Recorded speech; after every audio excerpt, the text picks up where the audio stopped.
Kaya pag nakakita ko ng ano eh. Akala ko.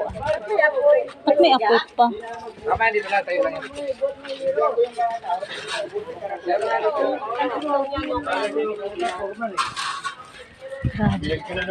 Oh, pipila ba? Pipila ba? Oh, sunod yan so. Grabe. Ayun na pa.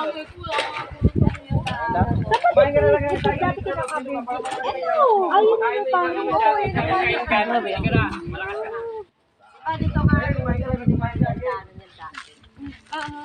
Talagang ano ano pa to? Eto di pa pwede itong Ito nila hinaraw. Garo kasi. Ibig sabihin pati doon. Pati doon. Baka naman may nakapakat tayo dito mga ano. Pati doon oh. Ay, Sama rin kayo? Nasunugan din kayo?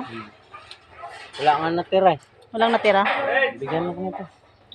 Malay mo, may magkano sa atin. uy pa yan po. Yan ko sa inyo. Ba't umuusok ka doon? Pero scammer. Ha? Wala. Ang grabe naman. Mag-i-scam naman. Meron nga na scam doon eh. Na. 10,000? Amok pa yun. Ang dami na matutulungan nun. Ng umaga lang. Sa akin, bawat matatanggap ko yan, lagi naka-record yan para makita rin ng mga nagbibigay. Bakit ibang api? Oo. Yun lang ang mahirap, imbis na makatulong, i-scamin pa. Hindi, bakit apoy pa doon? Mushit. Ay, hindi pa talaga tumitigil? Ayun pa ko, tignan mo. Nagbabagat. Hanggang doon yun, no? Eh, kasi nga, sobrang init. O, tara na, malulusaw yung ating ano. Kasi na Jollibee yung pagkain. Galing doon yan, ano? Hindi makakatikim ng Jollibee eh. Ganon? Ganon pala yung kulit. Wala naman kang Hindi pa pala nasunugan. kumain mo na doon, dami kanin doon. Saan ba? Saan? Wala ko talaga. May kain ka pa. Ay, Pepe, sabi ko si Nini. Ito yung mga lalab ko, humingi po kami ng tulong para po sa mga nasunugan. Kahit po na pabarya-barya lang po, pwede na po yun. Pagka natipon, pwede na po yun. Nila, lalo sa mga bata, pambili po ng diet po. So, yung mga, Na tuloy. mga yero po, pwede po nila para kapakain. Meron po silang pang bibigas.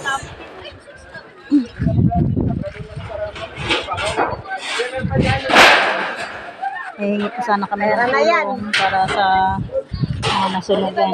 Kasi marami, may mga baby rin po, kailangan rin po ng pambili ng diaper. Bakit may ano doon? May apoy.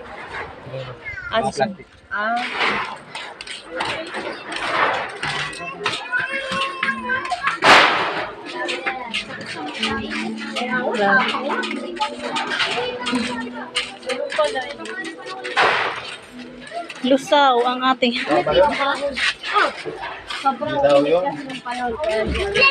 eh, masilong muna po ako kasi grabe ang init.